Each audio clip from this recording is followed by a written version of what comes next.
سيبوني في حالي يا جماعة والنبي، محدش يكلمني النهاردة. أيوة ده تالت يوم في رحلتنا على الساحل الإيطالي، وأظن انتوا حفظتوا بقى هنجرب وناكل كل الحاجات دي. النهاردة ما كنتش قادر أعمل أي حاجة ولا حتى أصور. اللي مصور فيديوهات النهاردة كانت مراتي، شجعوها بالله عليكم عشان ترضى تصورني بعد كده. وإحنا بنفطر أصحاب المكان وصفوا لنا مكان خافي ننزله، هنلاقي نفسنا هناك على شط على البحر، ويا ريتنا ما سمعنا كلامه.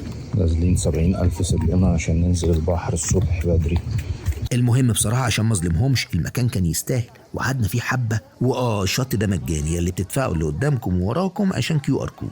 رجعنا على أمالفي كوست، قعدنا وشربنا قهوة وكملنا طريقنا، بس ريحنا في النص في مدينة اسمها سانتا ماريا. وحتى الأماكن اللي بنقف فيها في نص الطريق أحلى من المدن اللي بنروحها مخصوص، لحد ما وصلنا للمكان اللي سكننا فيه. قرية فوق الجبل، قديمة جدا، صغيرة جدا، مهجورة جدا، مرعبة جدا. ولكن وعشان تعرف ولكن إيه بالظبط، استنى الفيديو الجاي، وبالتالي ما تنساش تعمل فولو.